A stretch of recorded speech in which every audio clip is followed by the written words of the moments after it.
Hello दोस्तों, नमस्कार। आप सभी का स्वागत हमारे channel Hindi GS practice class by Hemlata में। हम लोग क्या पढ़ रहे हैं? हम लोग हिंदी पढ़ रहे हैं। हिंदी में क्या पढ़ रहे हैं? संधि पढ़ रहे हैं। संधि में कहाँ तक पहुँचे थे? तो कहाँ पहुँचे हैं? एक मिनट देख लेते हैं। यण संधि हो गया है। अब हम लोग क्या पढ़ेंगे? अयादि स्वर संधि पढ़ेंगे। आइए इसका सूत्र जानते हैं। बहुत ही विस्तार पूर्वक पढ़ेंगे। एक एक चैप्टर को बढ़िया से क्लियर करते हुए चलेंगे। तो चलिए टाइम ना वेस्ट करते हुए हम लोग आज के सेशन को चालू करते हैं। एक मिनट सब देख लेते हैं ठीक ठाक चल रहा है कि नहीं चल रहा है, सब चेक कर लें। तो देखिए इसमें क्या कह रहा है। अयादि स्वर संधि का सूत्र पहले देख लेते हैं। कल मैंने इसकी हेडिंग डलवा दिया था, आज इसको विस्तार से पढ़ेंगे। तो इसका सूत्र क्या होगा? यचो, य, ऐ, या, वा। मतलब क्या कह रहा है? यचो, य, वा, या, वा। यचो, या, वा। इसका अयादि स्वर संधि का सूत्र हो गया। तो इसमें यह कहाँ से आता है? कहाँ से आ रहा है? एच प्रत्याहार। इसमें कौन सा प्रत्याहार बना है? एच प्रत्याहार बना है। एच प्रत्याहार हो गया। कौन सा प्रत्याहार? तो एच प्रत्याहार हो गया। भगवान शिव के डमरू से जो 14 सूत्र निकले थे उसी को कहा गया महेश्वर सूत्र। महेश्वर सूत्र के कितने सूत्र हैं? कितने मतलब कितने वर्ड निकले थे? तो 14 सूत्र है। महेश्वर सूत्र के 14 सूत्र हैं। उन्हीं 14 सूत्रों में से क्या बनाया गया है? प्रत्याहार। प्रत्याहार का अर्थ क्या होता है? भगवान शिव के गले की माला को ही क्या बनाया गया? 14 सूत्रों को बढ़िया से अलग अलग विस्तार किया गया, फिर उसी में प्रत्याहार बनाया गया। प्रत्याहार कितने हैं? तो 42 प्रत्याहार है। कितने? 42 प्रत्याहार हैं। तो प्रत्याहारों की संख्या कितनी? 42 है। हर वीडियो में आप लोगों को बताते हैं, हर क्लास में बताते हैं कि प्रत्याहार कितने हैं? 42 हैं। सूत्र, महेश्वर सूत्र कितने हैं? तो 14 सूत्र हैं। आइए, एच प्रत्याहार है। एच प्रत्याहार कैसे बना? कौन कौन सा आया वर्ड? ए आया, ए आया, और क्या आया? ओ आएगा, और ऐ आया, और ओ आया। ये इसका समूह हो गया, मतलब इसका वर्ड हो गया। और इसमें क्या कह रहा है? कहाँ से कैसे बना? तो असमान, इसका क्या हो जाएगा? असमान स्वर होगा। इन सब का क्या हो गया? असमान स्वर हो गया। असमान स्वर हो गए। जैसे ऐ, कहाँ पर लिखें? एक मिनट, चलिए यहाँ पे ना लिख के यहाँ पे नीचे ही देख लेते हैं। हमने नियम लिख दिया है। तो क्या कह रहा है? जब प्रथम पद का अंतिम वर्ण ए, ऐ, यहाँ पर ए है, एक मिनट, ए हो गया और ओ हो गया, ऐ हो गया और ओ हो गया, में से कोई एक हो। क्या कह रहा है? ऐ, ए, ओ, ऐ, ओ में से कोई एक हो। तृतीय तथा तृतीय पद का प्रथम वर्ण इनमें से भिन्न हो। इनमें से भिन्न कोई स्वर हो। कोई स्वर हो तो क्रमशः ए का आय, ओ का औ, आय का आय, और औ का क्या हो जाता है? आ हो जाता है। क्या कह रहा है कि ए का आय, ओ का ओ का औ, ऐ का क्या होता है? आय होता है, और औ का क्या होता है? औ हो जाता है। असमान स्वर कह रहा है। यहाँ पर बताया गया कि असमान स्वर कह रहा है। फिर से देख लीजिए एक बार। जब प्रथम पद का अंतिम वर्ण ए ओ ऐ ओ में से कोई एक हो तथा तृतीय पद का प्रथम वर्ण इनमें से भिन्न कोई स्वर हो तो क्रमशः ऐ का आय, ओ का औ, ऐ का आय और औ का आ हो जाता है। क्या हो जाता है? ऐ का आय, ए का आय, ओ का औ और ऐ का आय हो जाता है। इतना हो गया। अब आगे देखते हैं। एक वर्ड ऐसे ही लिखिए। क्या कह रहा है? असमान स्वर। ओ बराबर प्लस क्या हुआ, असमान स्वर आएंगे, असमान स्वर होगा। और क्या होगा, जैसे ओ का क्या हो रहा है, औ बन रहा है, क्या बन रहा है, औ बन रहा है। और क्या बन रहा है, दूसरा देखिए, और क्या बना, ए प्लस असमान स्वर,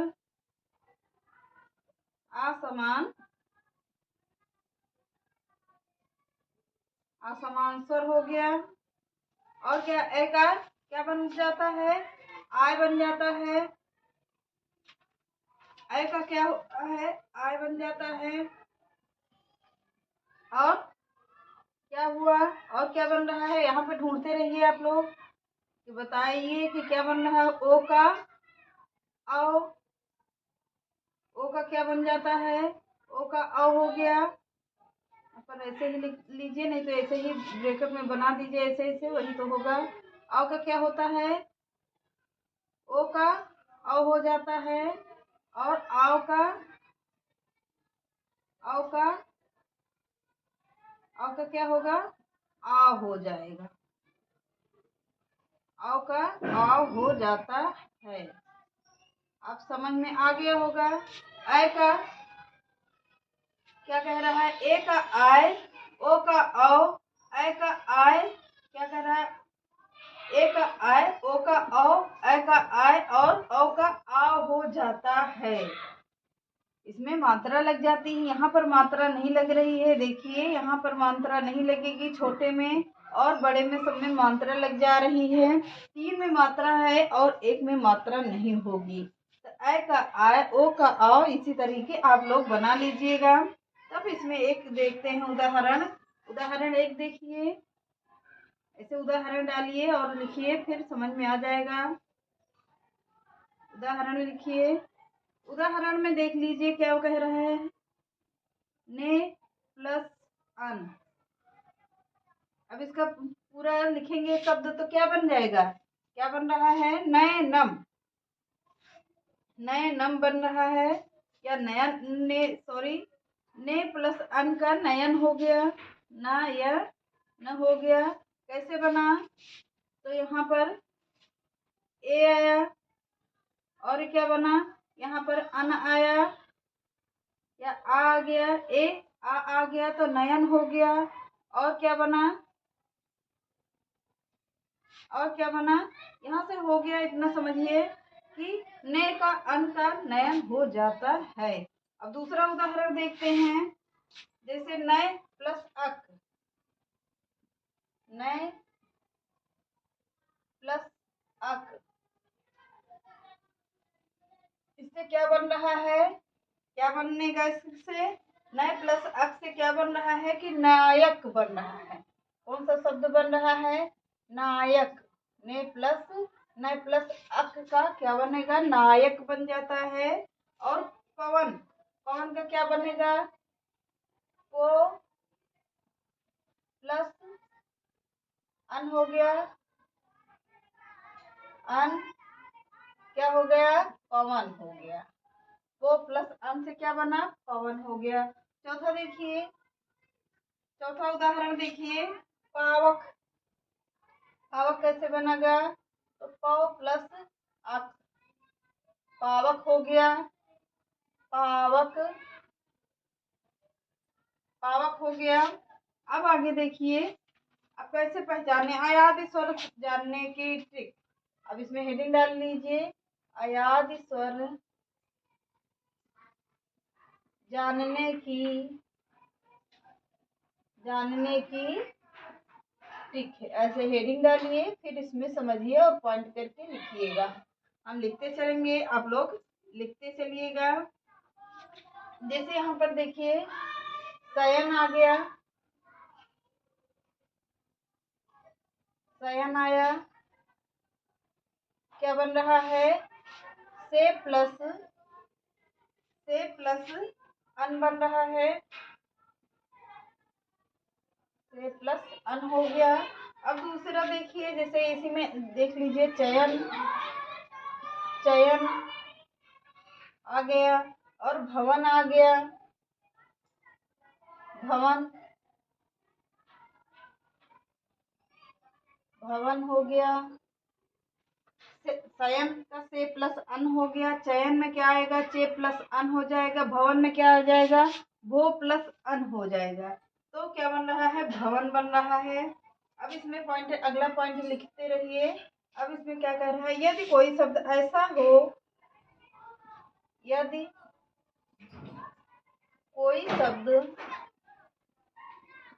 ऐसा हो, ऐसा हो जिसमें केवल, जिसमें केवल आ, क्या कह रहा है, जिसमें केवल आ मिला, मिला हो तो वहां पर अयाद संधि होती है। मिला हो तो वहां पर अयाद संधि होती है, होती है। अब इसमें देख लीजिए पावक। अब इसमें दूसरा पॉइंट है, ऐसे ही मेन देख लीजिए कौन कौन से वर्ड आते हैं आदि स्वर के ज्यादातर पूछे जाने वाले शब्द। कौन कौन से, पावन हो गया, पावक हो गया, और कौन सा हो गया, गायक हो गया, गय प्लस अक, गायक। पो का हो गया, पावक का हो गया पो प्लस अक, पो प्लस अक हो गया। पवन का हो गया पो प्लस अन हो गया। गायक, गायक का होगा गा प्लस अक, सॉरी गौ प्लस अक हो गया। अब इसमें देख लेते हैं। अब हेडिंग डाल लीजिए व्यंजन संधि। अब हेडिंग अयादि स्वर संधि खत्म हो गई। अब हेडिंग डालिए व्यंजन संधि। व्यंजन संधि में थोड़ा सा देखते हैं। व्यंजन संधि, हेडिंग डालिए। व्यंजन संधि किसे कहते हैं, जब प्रथम पद का अंतिम वर्ण व्यंजन हो, शुद्ध व्यंजन। कौन सा व्यंजन होगा, शुद्ध व्यंजन, उसमें कोई भी मिलावट नहीं होगी, तो क्या कहेंगे, उसे व्यंजन संधि कहते हैं। जैसे व्यंजन संधि का अर्थ ही होता है कि इसमें केवल व्यंजन आएंगे, स्वर इसमें नहीं रखा जाता है। स्वर आते हैं पर स्वर के बगैर सहायता से तो व्यंजन बोले नहीं जाएंगे। जैसे कि कोई भी शब्द ले लो व्यंजन का, इसमें बिना स्वर की सहायता से व्यंजन का प्रयोग हम लोग नहीं करते। जैसे का बोल रहे हैं तो का में कौन सा आ निकल रहा है, आ निकल रहा है कि नहीं, का में आ निकल रहा है, खा में आ निकल रहा है। पढ़िए, ऐसे ही सारे व्यंजन में क्या हो जाता है कि इसमें स्वर की सहायता से बोले जाने वाले ही व्यंजन ही कहलाते हैं। बिना स्वर की सहायता से व्यंजन प्रयोग नहीं कर पाएंगे हम लोग। तो इसमें हेडिंग डालिए, सॉरी परिभाषा लिखिए। परिभाषा, जब प्रथम पद का अंतिम वर्ण, जब प्रथम पद का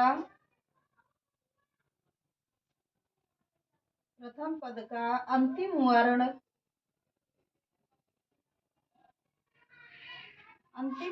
व्यंजन हो,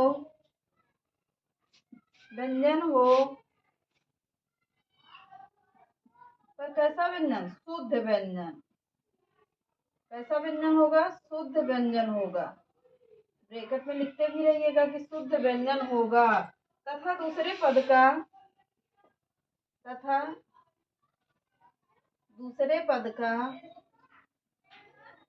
दूसरे पद का प्रथम वर्ण, प्रथम वर्ण स्वर अथवा व्यंजन में से, व्यंजन में से कोई एक हो, कोई एक हो तो इस प्रकार की संधि, तो इस प्रकार की संधि व्यंजन संधि कहलाती है। व्यंजन संधि कहलाती है या कहते हैं। क्या कहते हैं? व्यंजन संधि कहते हैं। जैसे प्रथम पद, द्वितीय पद, अंतिम पद वर्ण और प्रथम वर्ण। अब इसे लिख लीजिए समझने के लिए। प्रथम पद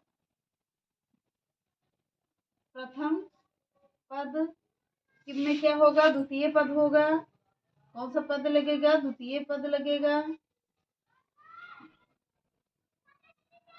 और दूसरे पद में क्या होगा? अंतिम वर्ण में क्या लगेगा? अंतिम वर्ण में क्या होगा? प्रथम वर्ण लगेगा।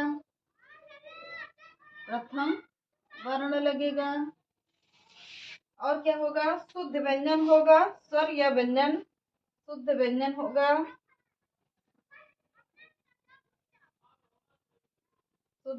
होगा। और क्या होगा? शुद्ध व्यंजन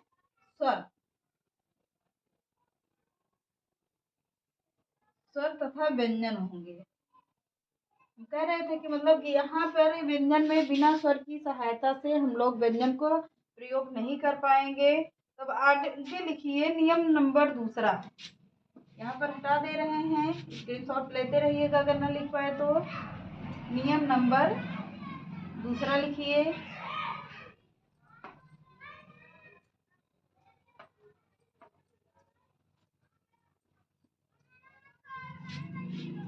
नियम नंबर 2 हो गया।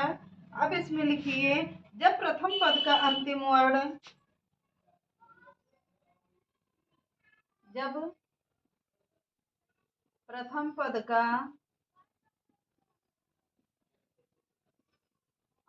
वर्ण क्या होगा? का, चा,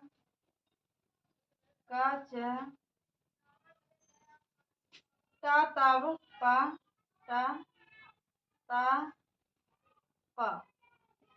का, चा, टा, ता, पा में से कोई एक हो।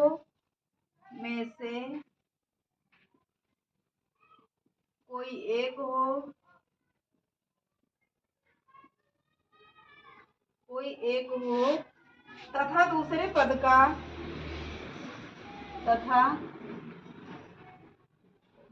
पद का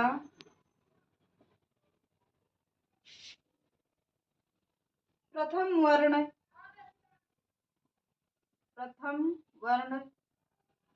वर्गीय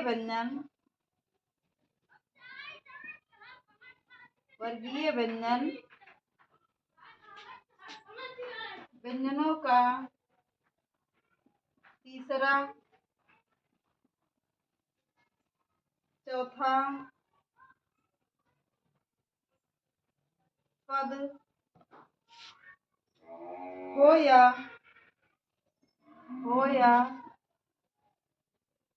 रा, लावा, या रा, ला, वा, या कोई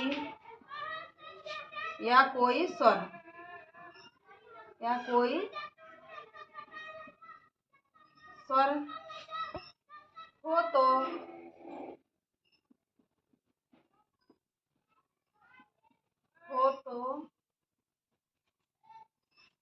का, चा, टा, ता, प। का, चा, टा, ता, पा। स्थान के स्थान पर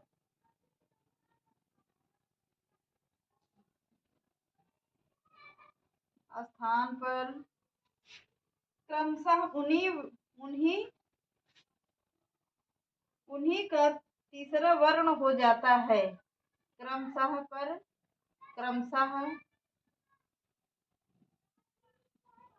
उन्हीं वर्ण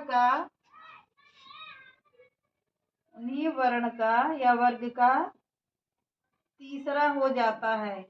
वर्णयत वर्ग का तीसरा हो जाता है। क्या कह रहा है? जब प्रथम पद का अंतिम वर्ण क, च, ट, त, प में से कोई एक हो तथा दूसरे पद का प्रथम वर्ण या वर्गीय व्यंजनों का तीसरा चौथा पद हो या अलावा या कोई स्वर हो तो ट, च, ट, त, प के स्थान पर क्रमशः उन्हीं वर्ग का तीसरा हो जाता है। अब हो गया इसका दूसरा नियम। अब इसका उदाहरण देखेंगे क्योंकि ये बहुत लंबा है पोर्शन। इसका उदाहरण बहुत लंबा है तो हम लोग इसको पढ़ेंगे कल। थोड़ा थोड़ा नियम, दो दो नियम करके पढ़ते हुए चलेंगे, अच्छे से समझते हुए चलेंगे ताकि कभी दूसरी नोट्स पढ़ने की ज़रूरत ना पड़े और आप लोग इसकी नोट्स बनाते रहिएगा। चलिए आज के सेशन को यहीं समाप्त करते हैं। नमस्कार।